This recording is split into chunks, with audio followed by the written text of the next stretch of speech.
সিয়াম আর কোরআনের সাথে একটা সম্পর্ক রয়েছে, রোজা আর কোরআনের সাথে একটা সম্পর্ক রয়েছে।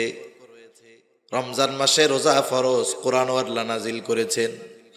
এজন্য আল্লাহ তাআলা কোরআনুল কারীমের মধ্যে বলেন, শাহরু রমাদানাল্লাযী উনজিলা ফীহিল কুরআন হুদাল লিন-নাসি ওয়া বায়িনাতিম মিনাল হুদা ওয়াল ফুরকান ফামান শাহিদা মিনকুমুশ শাহরা ফালইয়াসুম। আল্লাহ তাআলা বলেন, শাহরু রমাদান, রমজান মাস, আল্লাযী উনজিলা ফীহিল কুরআন, যেই মাসে আল্লাহ কোরআন নাজিল করেছেন। কোরআন কি? আল্লাহ তাআলা বলেন হুদাল লিন-নাস, এটা হলো গোটা মানব জাতির জন্য হেদায়াত, পথ প্রদর্শক। আমার আগে ভাইজান খুব সুন্দর আলোচনা করছে। কোরআন হলো হাবলুল্লাহ, আল্লাহর রশি। বাস্তবেই হলো কোরআন সুন্নাহ যদি আঁকড়ে ধরা যায়, তাকে ওই রশি জান্নাত পর্যন্ত পৌঁছায় নিবে। ভাইজান আয়াতে বলেছিলেন, ওয়াতাসিমু বিহাবলিল্লাহি জামিআন ওয়া লা তাফাররাকু, যে তোমরা আল্লাহর রুজ্জু, আল্লাহর রশিকে শক্ত করে ধরো। এই পৃথিবীর নবীদের পরে সবচাইতে বড় মুফাসসির আব্দুল্লাহ ইবনে আব্বাস রাদিয়াল্লাহু তাআলা আনহু বলেন, হাবলুল্লাহ, আল্লাহর রশি মানে হলো কোরআন আর সুন্নাহ। আল্লাহর রশি কোরআন সুন্নাহ। কেন বলে কোরআন সাথে সাথে সুন্নাহ হাদিস? কেন বলে হাদিস তো কোরআনেরই ব্যাখ্যা। সুবহানাল্লাহ বলেন।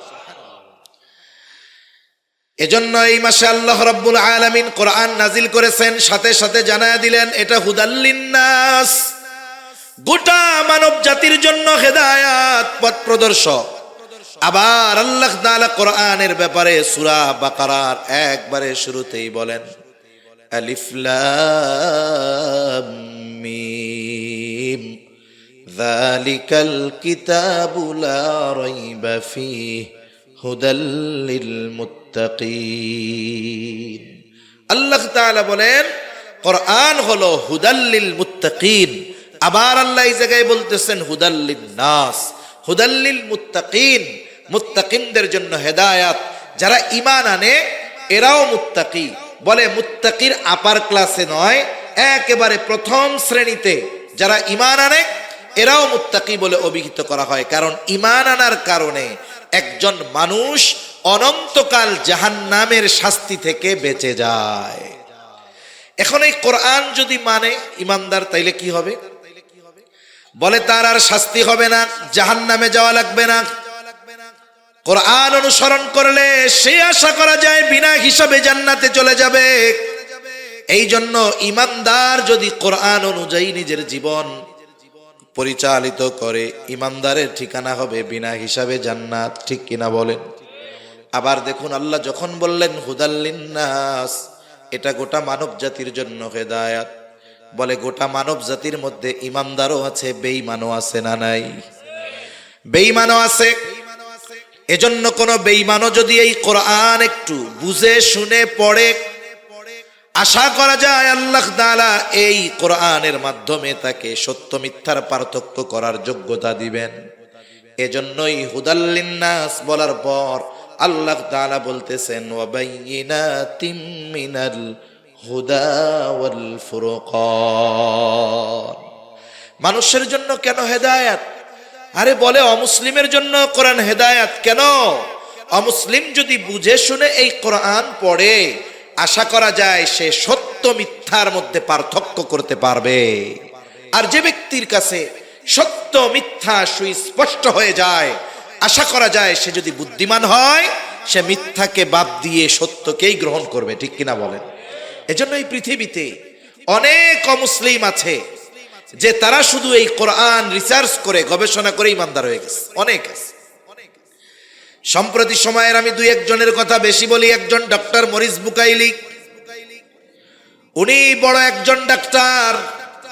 ফেরাউনের যেই দেহ আল্লাহ তাআলা হেফাজত করেছেন হাজার হাজার বছর, মিশরের জাতীয় জাদুঘরে আছে। ওই মিশরের জাতীয় জাদুঘরে ফেরাউনের মমি নিয়ে গবেষণা করা হবে। একদল গবেষক গেছে। ওই ব্যক্তি হলো জার্মানির এক বড় ডাক্তার। উনি গেছেন গবেষণা করার জন্য। একটা সময় ওনাকে মুসলমানেরা জানালো এই ফেরাউনের কথা কোরআনে আছে। উনি শিক্ষিত মানুষ, বিজ্ঞ মানুষ। ওনাকে বলার পরে উনি চিন্তা করলেন, আমাকে যদি ফেরাউনের সম্পর্কে বিস্তারিত জানতে হয় তাহলে কোরআন থেকে আমাকে তথ্য নেওয়া লাগবে। আবার দেখুন, একজন ব্যক্তি শুধুমাত্র কোরআনের অনুবাদ পড়লে কোরআনের গভীরতা উপলব্ধি সে করতে পারে না। কোরআন নাজিল হয়েছে আরবি ভাষায়। কেউ যদি কোরআনের গভীরে পৌঁছাতে চায়, কোরআনের গভীরে যদি পৌঁছাতে চায় তাহলে তাকে আরবি ভাষায় দক্ষ হতে হবে। কারণ আমি আপনি শুধুমাত্র বাংলা অনুবাদের মাধ্যমে কোরআনের গভীরতা উপলব্ধি করতে পারবো না। বরং যেই ভাষায় নাজিল হয়েছে ওই ভাষা জ্ঞান যদি আমার আপনার না থাকে তাহলে কোরআন বাংলা অনুবাদ করা যাবে, অর্থ জানা যাবে, কিন্তু কোরআনের গভীরতায় পৌঁছানো সম্ভব হবে না। এজন্য আমাদের দেশে কিছু ভাই আছে, দেখবেন সূরা ফাতিহা শুদ্ধ করে পড়তে পারে না। মাশাআল্লাহ, উনি বড় শায়েখ। কেমনে হইছে? বলে বাংলা অনুবাদ পড়ে তো উনি রেফারেন্স দেয়, বুখারী শরীফের এত নম্বর হাদিসে আছে, এটাতে আছে। ওনারা যদি কওয়া ওই জায়গা থেকে এক লাইন আরবিতে দেখা ক, ও বলবে যে একটু আমার 1 নম্বরের ছুটি দেন, আমি একটু আইতাছি। এটা বইলা ভাগবো আর আইব না। এখন উনি অনুবাদ পড়তেছেন শুধু, কিন্তু ওই ভাষার গভীরতা উপলব্ধি করার মতো যোগ্যতা ওনার হয় নাই। এজন্য পড়া যায় ই দিয়ে, দেখে দেখে অনুবাদ দেখে দেখে পড়া যায়, কিন্তু এটা বুঝতে হলে, অনুধাবন করতে হলে, হৃদয়ঙ্গম করতে হলে যারা কোরআন হাদিস বুঝে তাদের কাছে যেতে হয়। ঠিক কিনা বলেন? নাইলে তো মনে করেন কত ডাক্তার পাওয়া যায় তো ঘরে ঘরে। 4 বছর এমবিবিএস কোর্স করার দরকার কি? এমবিবিএস কোর্স করবে 4 বছরে, তারে ধরেন 16টা বই পড়াবে। উনি একেবারে বিদেশ থেকে 50টা বই আইনা 4 বছর পড়ার পরে আপনাদের এই বাজারে যদি দোকান দিয়ে বসে যে এমবিবিএস যারা হয় বাংলাদেশে, বেটা ওরা পড়ছে 16টা বই, আমি পড়ছি 20টা বই, আমি ওদের চাইতে বড় ডাক্তার, আপনারা কি তাকে বড় ডাক্তার মানবেন না পিটানি দিবেন? কেন? এই ক্ষেত্রে স্বশিক্ষিত ব্যক্তিকে আপনারা গ্রহণ করেন না, কিন্তু দ্বীনের ক্ষেত্রে কোন ব্যক্তি যদি কোন মাদ্রাসায় না পড়ে, উলামায়ে কেরামের তত্ত্বাবধানে না থেকে এসে যদি ফতোয়া দেয়, আপনারা সেগুলো মাইনা নেন। কেন? এক্ষেত্রে এত সহজ মনে হয় কেন? এজন্য কোরআনুল কারীম বোঝার জন্য, হৃদয়ঙ্গম করার জন্য ওই ভাষায় দক্ষ হতে হয়। তা না হলে ডক্টর মরিস বুকাইলিও বলতো, ঠিক আছে আমারে একটা দা নোবেল কোরআন দাও, ইংলিশ ট্রান্সলেশন, ইংরেজি অনুবাদের, আমি ওইটা পড়ে পড়ে বুঝে নেই। উনি অতটুকু বিষয়ের গবেষণা করার জন্য আরবি ভাষা শিখতে চেয়েছেন। সৌদি আম্বাসিরে বলছেন যে আমাকে একজন বিজ্ঞ ব্যক্তি দেন, আমি যার থেকে ভাষাটা শিখতে চাই আগে। এরপরে উনি আরবি ভাষা শিখলেন, কোরআন গবেষণা শুরু করলেন। ওনার উদ্দেশ্য ছিল শুধুমাত্র ফেরাউনের এই বিষয়টা নিয়ে গবেষণা করবেন, কোরআনে কি কি তথ্য আছে। কিন্তু আল্লাহর বান্দা যখন কোরআন পড়া শুরু করেছে, অনুবাদ তো পড়ে না, বলে আরবি ভাষায় দক্ষ হয়েছে। এবার যখন কোরআন পড়ে আস্তে আস্তে তার হৃদয়ের মধ্যে পরিবর্তন আসতে থাকলো। ফেরাউন নিয়ে গবেষণা করতে গিয়ে কোরআন পড়ে আল্লাহর বান্দা ঈমানের মতো দৌলত লাভ করে গেল। কেন? এই কোরআন বুঝতে পেরেছে, পড়েছে, আর সত্য আর মিথ্যা তার কাছে সুস্পষ্ট দিবালোকের ন্যায় হয়ে গেছে। সুবহানাল্লাহ। এই 2-3 বছর আগে নেদারল্যান্ডের একজন পার্লামেন্ট মেম্বার, কট্টর ইসলাম বিদ্বেষী, আল্লাহর বান্দা মুসলমানদের নিয়ে, ইসলাম নিয়ে, হিজাব নিয়ে, আমাদের নবীকে নিয়ে কম উল্টাপাল্টা বলে নাই। উনি চিন্তা করলেন আরো বেশি উল্টাপাল্টা যদি বলতে হয় তাইলে আমাকে মুসলমানদের ব্যাপারে আরো জানতে হবে। এজন্য এই পৃথিবীতে ইসলাম বিদ্বেষীদের অনেক মাদ্রাসা আছে। অনেক মাদ্রাসায় ইসলাম বিদ্বেষীরা খরচ করে তাদের পড়ায়। কেন পড়ায়? আলেম বানানোর জন্য? না না, ইসলামের গভীর জ্ঞানগুলো জেনে এগুলো মানুষের মধ্যে কেমনে সংশয় সৃষ্টি করা যায়, কোন জায়গা মানুষের সামনে বললে মানুষ ধোঁকায় পড়ে যাবে, এই বিষয়গুলো। কিছু বিষয় আছে হৃদয়ঙ্গম করার ক্ষমতা মানুষের নাই। আমার আগে ভাই বলছে যে কিছু বিষয় আছে, ইসলাম, কোরআন, আল্লাহর সব বিধিনিষেধ যৌক্তিক, কিন্তু সব কিছু বোঝার যোগ্যতা তো আল্লাহ আমাদের দেয় নাই। ঠিক না? আমি বুঝি আর না বুঝি, আমি বুঝি না বিধায় ওটা যে অযৌক্তিক এটা কখনো হতে পারে না। আমরা মানুষ, আমাদের জ্ঞান বড় সীমিত, আমাদের ইলম অনেক কম।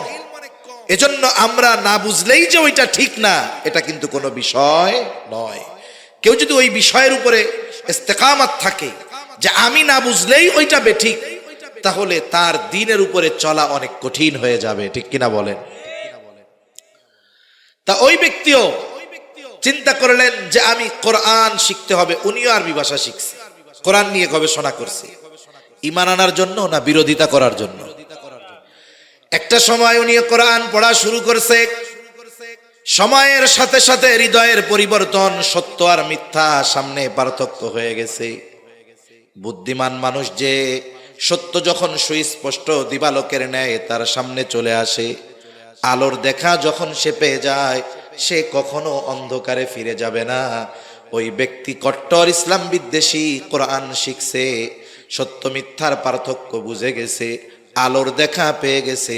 এই কোরআনের বদৌলতে সে ঈমান গ্রহণ করেছে, অন্তরে তার হেদায়েতের নূর প্রজ্বলিত হয়ে গেছে।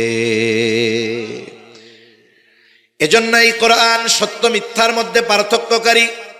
একজন অমুসলিমও যদি নিরপেক্ষভাবে এই কোরআন তিলাওয়াত করে, বুঝে, আশা করা যায় কোরআনের কারণে তার সামনে ঈমানের দ্বার উন্মোচিত হয়ে যাবে।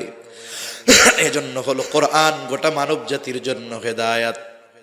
এরপরে আল্লাহ তাআলা বলেন, এই মাস শুধু কোরআন নাজিল করেছি এমন নয়, ফামান শাহিদা মিনকুমুশ শাহরা ফালইয়াসুম।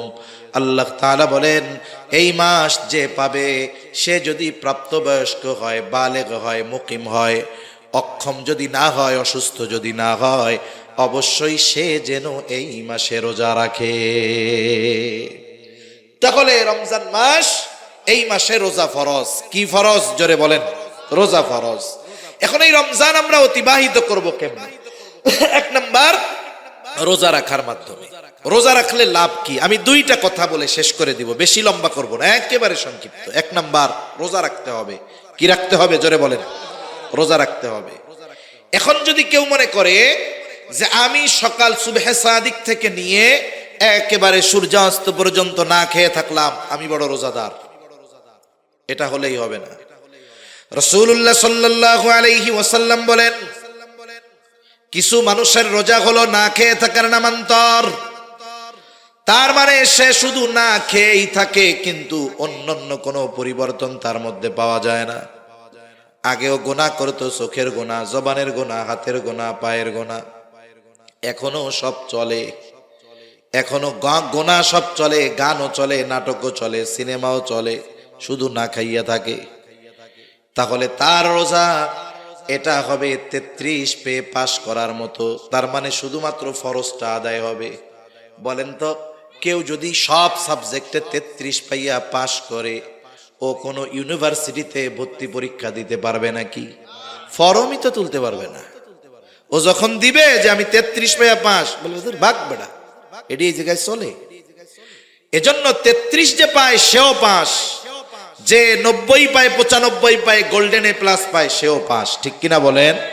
যদি দুই বন্ধু একসাথে যায়, যদি জিজ্ঞাসা করে তোমরা কি পরীক্ষার ফলাফল কি, পাস করছি, ওরে জিজ্ঞাসা করে তুমি কি পাইছো, কয় আমি এ প্লাস পাইছি, আমি পাইছি 195। আর একজনরে বলবে তুমিও তো পাস করছো, তুমি কি পাইছো, বলবে আমি 133 পাইছি। ওরে টিটকারি করে বলবে তুমি আর এক কম পাইলা না কেন, এমন পাস করার চাইতে ফেল করা ভালো ছিল, ঠিক কিনা বলেন?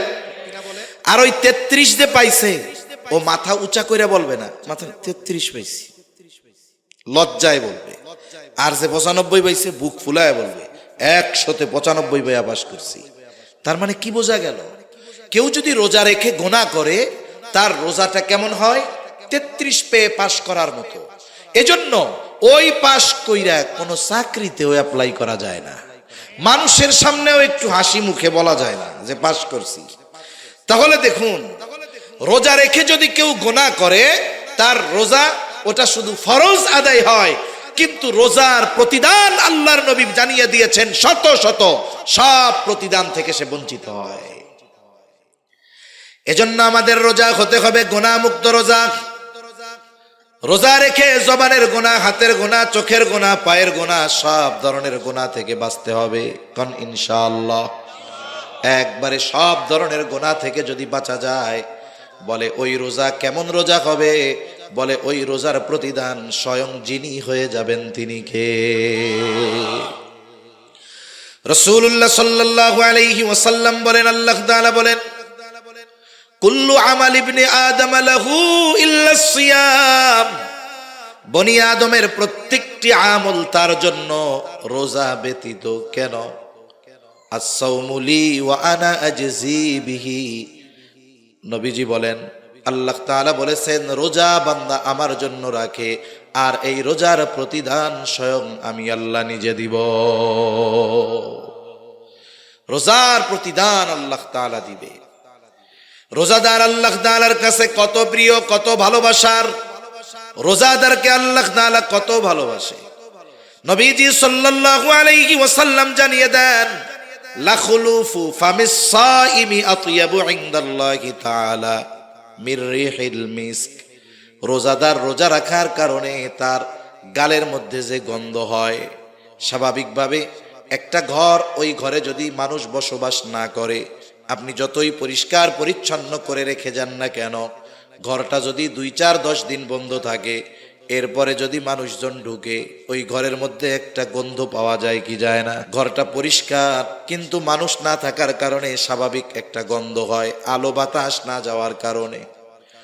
অনুরূপভাবে দীর্ঘক্ষণ যখন আমরা পানাহার থেকে বিরত থাকি, খাবার থেকে বিরত থাকি, পাকস্থলী খালি হয়ে যায়, শুকনা হয়ে যায়, বলে ওই পাকস্থলী থেকে একটা গন্ধ মানুষের মুখ দিয়ে আসে। আল্লাহর নবী বলেন, এই যে মুখের গন্ধ রোজাদারের, এটা আল্লাহ তাআলার নিকটে মেশক আম্বরের চাইতেও বেশি প্রিয়। এখন যদি ওই রোজা রাইখা কেউ গীবত করে, অপরের দোষ চর্চা করে, গীবত করা মানে কি? মৃত ভাইয়ের গোশত খাওয়ার মতো।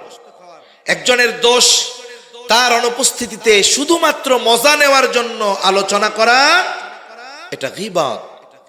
আর রোজার মাসে এই কাজটা অনেক মানুষ করে, কাজ নাই, কি করবে? আমার মা বোনরা অনেক সময় করে ফেলে, রান্না বান্না নাই, এইবার 3 চাচি এক জায়গায় হইয়া ধুমসে কোরআন শরীফ তিলাওয়াত বাদ দিয়া গীবত তিলাওয়াত শুরু করে দেয়। আছে না নাই কোন? অথচ গীবত কত জঘন্য এক পাপ। আল্লাহ তাআলা বলেন, ওয়ালা ইয়াগতাব বা'দুকুম বা'দা আইয়ুহিব্বু আহাদুকুম আন ইয়াকুলা লাহমা আখিহি মাইতান ফাকারিহতুমুহ। আল্লাহ তাআলা বলেন, তোমরা পরস্পরের গীবত করো না। তোমরা কি তোমাদের মৃত ভাইয়ের গোশত খাওয়াকে পছন্দ করো? না না। ফাকারিহতুমু, তোমরা এটাকে অপছন্দ করো, অথচ গীবত করার মাধ্যমে কেমন যেন মৃত ভাইয়ের গোশত খাওয়া হয়। ওই মুখ দিয়া যেই গন্ধ বের হবে, ওটা তো মৃত ভাইয়ের গোশত খাওয়ার পচা গন্ধ, ওটা আল্লাহর কাছে প্রিয় হবে না। এজন্য রোজা শুধু না খেয়ে থাকলে হবে না, জবানের রোজা আছে, হাতের রোজা আছে, পায়ের রোজা আছে, চোখের রোজা আছে, কলবেরও রোজা আছে না নাই? এজন্য আল্লাহর নবী জানায় দেন, রোজাদারের এই মুখের দুর্গন্ধ আল্লাহ তাআলার কাছে অনেক প্রিয়। এখন যদি গুনাহ করা হয়, তাহলে ওই গন্ধটা তো আল্লাহর কাছে আর প্রিয় হবে না। রাসূলুল্লাহ সাল্লাল্লাহু আলাইহি ওয়াসাল্লাম আরো জানায়া দেন, রোজাদার গ্রীষ্মকালে আল্লাহর জন্য রোজা রাখে, এই যে তৃষ্ণায় কষ্ট করে, যারা আল্লাহর জন্য তৃষ্ণার্ত থাকে, মানে রোজা রাখে, এত কষ্ট, এরপরেও পানি পান করে না, রোজা ভাঙে না, মানুষজন দেখবে না, এরপরেও গোপনে সে তার রোজা ভাঙে না। দেখুন, একজন বেনামাজি, সেও যদি রোজা রাখে, ওটাও আল্লাহর জন্যই রাখে। এই যে রোজা রাখে, নামাজ না পড়লেও লুকায়া লুকায়া খিদা লাগলে কিছু কিন্তু খায় না। কার ভয়? নবীজি সাল্লাল্লাহু আলাইহি ওয়াসাল্লাম বলেন, এই রোজাটা যদি গুনাহমুক্ত হয়ে যায়, তাহলে ওই যে তৃষ্ণায় কষ্ট করেছে দুনিয়ায় আল্লাহর জন্য, কিয়ামতের দিন ওই কঠিন মুসিবতের সময় যখন সূর্যটা একেবারে কাছে, জমিনটা তামার মতো হয়ে যাবে, মানুষেরা ঘামে হাবুডুবু খেতে থাকবে, তৃষ্ণায় বুকের ছাতি ফেটে যাওয়ার উপক্রম হবে। ওই কঠিন তৃষ্ণার দিনে দুনিয়ায় যারা আল্লাহর জন্য তৃষ্ণার্ত থেকেছে, তাদের পানি পান করাবে কে? রাসূল আকরাম সাল্লাল্লাহু আলাইহি ওয়াসাল্লাম জানায় দেন, রোজাদারের জন্য স্পেশালিটি কি? রাসূলুল্লাহ বলেন সাল্লাল্লাহু আলাইহি ওয়াসাল্লাম বলেন, ইন্না ফিল জান্নাতি বাবান ইউকালু লাহুর রায়্যান, জান্নাতের মধ্যে একটি দরজা আছে যেটার নাম হলো রায়্যান। অনেক সময় একই সেমিনার হলের মধ্যে, একই হলের মধ্যে গেস্ট কয়েক ধরনের থাকে। একটা থাকে জেনারেল গেস্ট, তাদের জন্য গেট আলাদা। আর একটা থাকে ভিআইপি গেস্ট, তাদের জন্য গেট আলাদা। আর একটা থাকে ভিভিআইপি গেস্ট, তার জন্য গেটও আলাদা, তার জন্য বসার জায়গা আলাদা, তার জন্য লাল গালিচা বিছায়া দেওয়া থাকে। ওই জেনারেল গেস্ট যদি ভিভিআইপি গেস্ট দিয়া ঢুকতে চায়, ঢুকতে দেওয়া হবে নাকি? রোজাদার যারা, ইমানদার রোজাদার যারা, এরা হলো ভিভিআইপি। বলে এদের জন্য স্পেশাল একটা দরজা যার নাম হলো রায়্যান। ওই ভিভিআইপি গেটে দাঁড়িয়ে ভিভিআইপি গেস্টের জন্য অপেক্ষা করতে থাকে মানুষেরা, ফুলের তোড়া নিয়ে সংবর্ধনা জানানোর জন্য। কত আদর আপ্যায়ন হয়, অথচ ঢুকবে একই ছাদের নিচে। কিন্তু তাদের স্পেশালিটি কি? বলে ভিভিআইপি পারসন। এবার কি হলো? রোজাদারের জন্য এই দরজা থাকবে রায়্যান, স্পেশাল দরজা শুধুমাত্র রোজাদারদের জন্য। রোজাদার ব্যতীত এই দরজা দিয়ে আর কেউ ঢুকতে পারবে না। ফেরেশতারা অভ্যর্থনা জানানোর জন্য দাঁড়ায় থাকবে, আহ্বান করা হবে, ফাইনাস সাইমুন, কোথায় রোজাদারেরা? এইবার রোজাদারেরা আসবে, ওই দরজা দিয়ে ঢুকবে। আর তারা যখন ঢোকা শেষ, দরজা বন্ধ করে দেওয়া হবে। নবীজি জানায়া দেন, রোজাদার ব্যতীত একটা ব্যক্তিও ওই দরজা দিয়ে ঢুকতে পারবে না। এটা তাদের স্পেশাল সম্মাননা। শুধু তাই না, নবীজি বলেন আস-সাওমু জুন্নাতুন, রোজা হইল ঢাল, আগুন থেকে বাঁচার জন্য, জাহান্নামের আগুন থেকে বাঁচার ঢাল। এই যে এত ফজিলত রোজার, এটা পাবে কে? যার রোজা হবে গুনাহমুক্ত, ঠিক কিনা বলেন? এজন্য এক নাম্বার কাজ, আমরা আমাদের রোজাগুলোকে যথাযথভাবে রাখবো। সারাদিন না খাইয়া কষ্ট করে রাখলাম রোজা, এখন যদি ওই 33 পাইয়া পাশ করার মতো হয়, তাহলে এটা কেমন হইল? আমাদের থাকবে রোজার প্রতিদানের ক্ষেত্রে আমরা যেন গোল্ডেন A+ পাই। এভাবে রোজা রাখবো তো ইনশাআল্লাহ। আল্লাহ তৌফিক দান করেন। এই রমজান মাস এর আরেকটি বৈশিষ্ট্য হলো, এই মাসে আল্লাহ নাজিল করেছেন কোরআন। আমার আপনার রমজান যেন কোরআনময় রমজান হয়। কোরআন তিলাওয়াতের মাধ্যমে আমি এই রমজান মাস অতিবাহিত করার সর্বোচ্চ চেষ্টা করব। এজন্য মসজিদগুলাতে হয় খতম তারাবি, হয় কি হয় না? আমাদের সবার চিন্তা হলো এরকম, তারাবি মানে হলো তাড়াতাড়ি। এই মসজিদের হাফেজ যদি 40 মিনিট লাগে, অন্য মসজিদের যদি 35 মিনিট লাগে, মুসল্লি আইয়া হাফেজ রে গুতায়। কমিটির কি হুজুর আছো, সেদ বেদ নাই, ধীরে ধীরে পড়ে, ওটা 35 মিনিটে শেষ, আমাকে 30 মিনিটে শেষ হইলে ভালো হইতো। যদি এরকম যন্ত্রণাই মনে হয়, কষ্টই মনে হয় কোরআন শোনা, তাহলে আল্লাহর রাস্তে সূরা তারাবি পড়েন, তাও ভালো। কারণ কোরআন তিলাওয়াত করলে শুধু কোরআন তিলাওয়াতের বিনিময়ে সওয়াব পাওয়া যায় না, কিছু কিছু তিলাওয়াতকারীর উপরে কোরআন লানত বর্ষণ করে। এজন্য কোরআন সুন্দরভাবে তিলাওয়াত করতে হবে। আচ্ছা বলেন তো, রুকু সেজদা এগুলাই তো আর শর্ট করার মতো সুযোগ নাই, আছে? কমপক্ষে 3 বার তো তাসবিহ পড়া লাগবে নাকি? এখন তিলাওয়াত যদি ইমাম সাহেব সহি শুদ্ধভাবে পড়েন, 20 পৃষ্ঠা পড়তে তার সর্বোচ্চ আধা ঘন্টা লাগবে। কতক্ষণ লাগবে? উনি যদি আরো স্পিডে পড়েন, তাইলে মনে করেন 20 মিনিটেই পড়লো, কিন্তু 20 মিনিট মানে প্রতি মিনিটে এক এক পৃষ্ঠা যদি পড়ে, তাহলে পড়ার গতি হবে তো সে রকেটের মতো, হক আদায় হবে না, কোরআন শুদ্ধ হবে না। শুদ্ধ যদি না হয় নামাজ হবে না, ঠিক কিনা বলেন?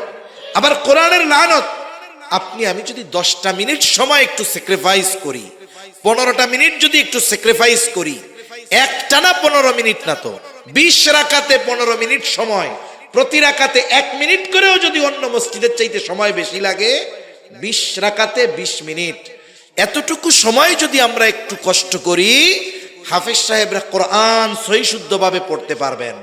মুসল্লিরা, আরে ভাই আপনি কোরআন শুনবেন, আপনারা তো কমপক্ষে অর্থ না বুঝলেও কি পড়তেছে এটা তো বোঝার দরকার, ঠিক কিনা? এজন্য আপনারা মুসল্লিরা মসজিদে গিয়ে বলবেন হাফেজ সাহেবদের, কোনো তাড়াহুড়ো নাই। আপনি কোরআন ধীর স্থিরতার সাথে পড়েন। আপনি যতটুকু না হলেই নয়, আপনি সহি শুদ্ধ করে সুস্পষ্ট ভাবে যতটুকু তাড়াতাড়ি পারবেন ওর চাইতে অতি গতিতে আপনি পড়তে যাবেন না। আমি 20টা মিনিট সময় যদি কোরআন নাজিলের মাসে কোরআনের জন্য না দিতে পারি, এটা আমাদের জন্য কষ্টের, লজ্জার, দুর্ভাগ্য, ঠিক কিনা বলেন? আর যদি আপনার মনে হয় কষ্ট আপনার দরকার নেই, আপনি গিয়ে সূরা তারাবি পড়েন, আপনার জন্য তাও ভালো। ধীরে ধীরে সূরা তারাবি পড়েন। তাহলে 1 নাম্বার তারাবি তো পড়বো, তারাবির নামাজে তিলাওয়াত হবে ধীর স্থিরতার সাথে। তার মানে কোরআনের হক আদায় করে যতটুকু তাড়াতাড়ি পড়া যায় এর চাইতে বেশি তাড়াতাড়ি পড়বো না, যাতে কোরআন অশুদ্ধ হয়ে যায়। আমি কারির মতো তিলাওয়াত টান দিয়াও পড়তে বলি নাই। ওইভাবে পড়তে গেলে এক পারা কমপক্ষে আধা ঘন্টা লাগে। কমপক্ষে কতক্ষণ লাগে? আধা ঘন্টা। এর বেশি দ্রুত যদি কেউ পড়তে চায় সহি শুদ্ধ হওয়া সম্ভব না। 4 আলিফ টানতেই হবে। 3 আলিফ 1 আলিফ টানার সুযোগ আছে, কিন্তু 4 আলিফ টান যেখানে, সেখানে 4 আলিফ টানতে হবে। আপনি যদি হাফেজ সাহেবরে তাড়াহুড়ো করতে বলেন, তাহলে তো সে 4 আলিফ 1 আলিফ টেনে যাবো গা। এ কাজগুলো যেন না হয়। সাথে সাথে আমরাও কোরআন তিলাওয়াত করব রোজার মাস। আমাদের রোজা হবে প্ল্যানিং, কোরআনের সাথে যেন সমন্বয় থাকে সব সময়। আমাদের অবস্থা হলো কি, খরগোশ আর কচ্ছপের দৌড়ের মতো। গল্প পড়ছেন না আপনারা? খরগোশের যে গতি, এর সাথে কি কচ্ছপের তুলনা চলে? এখন দুইজনে দৌড় শুরু করছে, গতি কম বেশি না, উদ্দেশ্য হলো আমাদের মঞ্জিলে মকসুদে পৌঁছাতে হবে। খরগোশ চিন্তা করছে, দে এক দৌড়। কচ্ছপ, আমি 5 মিনিটে যা দৌড়াবো 5 ঘন্টায় পারবে না। এবার উনি 5 মিনিট দৌড়াইয়া কিছু দূর গিয়ে ঘুমায় পড়ছে, যে বাকিটুক উইটা পাড়ি দিব। কিন্তু কচ্ছপ গতি থামায় নাই, সে ধীর স্থিরতার সাথে চলতেছে। ওপাশ দিয়া খরগোশ নাক ডাইকা ঘুমাইতেছে। শেষে কি হলো, কচ্ছপ তার গন্তব্যে পৌঁছায় গেছে। ও ঘুম থেকে ওইটা দেখে, আরে আল্লাহ, আমি তো ফেল। ঠিক না? এটা গল্প। শিক্ষা কি? এই কোরআন নাজিলের মাসে কিছু আল্লাহর বান্দা আছে ধুমসে একদিনে 5 পারা পড়ে, এরপরে ওই যে কচ্ছপের মতো ঘুম দেয়। আর ঘুম ভাঙছে গিয়া রোজার আগের দিন, উনি 10 পারাই পার হইতে পারে নাই। আছে না নাই? আপনি সিস্টেম করি কি, রোজার মাসে দেখেন স্বাভাবিক সময়ে যারা জামাতে অংশগ্রহণ কম করে, এরাও চেষ্টা করে রোজার মাসে 5 ওয়াক্ত জামাতে পড়ার জন্য। প্রতি রাকাত প্রতি ওয়াক্ত নামাজে 4 পৃষ্ঠা। কয় পৃষ্ঠা? 4 পৃষ্ঠা। নামাজ কয় ওয়াক্ত? 4 পাঁচা 20। হাফেজি কোরআনে 20 পৃষ্ঠায় 1 পারা। আপনি ফজরের নামাজে গেলেন, স্বাভাবিক আজান হলো, গেছেন, সুন্নাত পড়া শেষ, 5-7 মিনিট এখনো বাকি নামাজের। স্বাভাবিকভাবে যারা কোরআন সহি শুদ্ধ পড়তে পারে, এরা 10 মিনিটে মোটামুটি 2 পৃষ্ঠা পড়ে ফেলতে পারে শুদ্ধভাবে। 2 পৃষ্ঠা পড়া হইল। ফজরের নামাজ সালাম ফেরানোর পর দোয়া দুরুদ পড়ে ইমাম সাহেব দোয়া করছে, আপনিও বাসায় যাবেন, আপনি 2টা পৃষ্ঠা পড়া এর পরে বাসায় যান, 4 পৃষ্ঠা হয়ে গেল। জোহরের সময় তো আইসা সুন্নাত পড়েন, সুন্নাত পড়ে বসে আছি, 2 পৃষ্ঠা পড়েন। জোহর শেষ, হয়তো আপনি 2 পৃষ্ঠা পড়ে সুন্নাত পড়েন, নাইলে সুন্নাত পড়ে 2 পৃষ্ঠা পড়েন। এভাবে প্রত্যেক নামাজে যদি 4 পৃষ্ঠা করে পড়া হয়, দৈনিক 1 পারা, 30 দিনে 30 পারা। এর মধ্যে আবার বোনাস টাইম আছে কিছু, শবে কদরের রাত। শবে কদর হাদিসের মধ্যে আসছে শেষ দশকের বেজোড় রাত্রিগুলাতে তোমরা তালাশ করো, কিন্তু যা থাকে থাক, আমরা 27 তারিখ বানাই নইছি, যা হবে হবে। অন্য দেশে যা হয় হোক, আমরা আমাদের জন্য 27 তারিখ বানাই নিছি। ওই 27 তারিখটা তো আমরা রাত্র জাগি। ওই দিনটাতে 27 দিনের হিসাব যদি আমি করতে চাই, ওই দিনটাতে আমি একটু বেশি তিলাওয়াত করলাম। অথবা আপনার যদি আরেকটু সুযোগ থাকে, আপনি এক কাজ করেন, প্রতি ওয়াক্তে প্রথম 6 দিন 1.5 পারা করে পড়েন এক এক দিনে।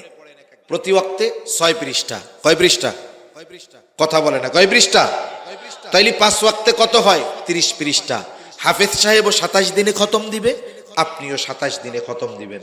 যদি সুযোগ হয় একটু অনুবাদটা দেখবেন, তাফসিরে মাআরিফুল কোরআন থেকে একটু ব্যাখ্যাটা দেখবেন। এই 1.5 পারার মধ্যে যদি একটু নজর দিতে পারেন, সংক্ষিপ্ত তাফসির তাওজিহুল কোরআন আছে, লম্বা ব্যাখ্যা নাই, এটাতে আপনাদের বিরক্তি আসবে না। আপনি এক নজর বুলায় গেলেন যে অর্থগুলো কি বলছে, ওই জায়গায় টিকায় ব্যাখ্যাগুলো কি বলছে, একটা ধারণা আপনার চলে আসলো যে আজকের 1.5 পারায় আল্লাহ তাআলা এই কথাগুলো বলছে, আর এই বিষয়গুলোই আজকে তিলাওয়াত হয়েছে। তাহলে কি হলো? কোরআনের সাথে একটা সম্পর্ক তৈরি হয়ে গেল। এজন্য রাসূল সাল্লাল্লাহু আলাইহি ওয়াসাল্লাম কোরআন তিলাওয়াতের ব্যাপারে রমজান মাসে বেশি গুরুত্ব দিতেন। যতটুকু নাজিল হতো জিবরাইল আলাইহিস সালাম পুরাটা নবীজিকে শোনাতেন, নবীজিও পুরাটা আবার জিবরাইল আলাইহিস সালামকে শোনাতেন। এই যে দাওর করা, এটা দেখুন জিবরাইল আলাইহিস সালামের আমল, আমার আপনার নবীজির আমল। এজন্য আমার আপনার রমজানটা যেন কোরআনের সাথে অতিবাহিত হয়। এইভাবে যদি আমি আমার প্ল্যানিং করে রমজান মাস অতিবাহিত করতে পারি, দেখবেন কোরআনময় একটা রমজান হবে।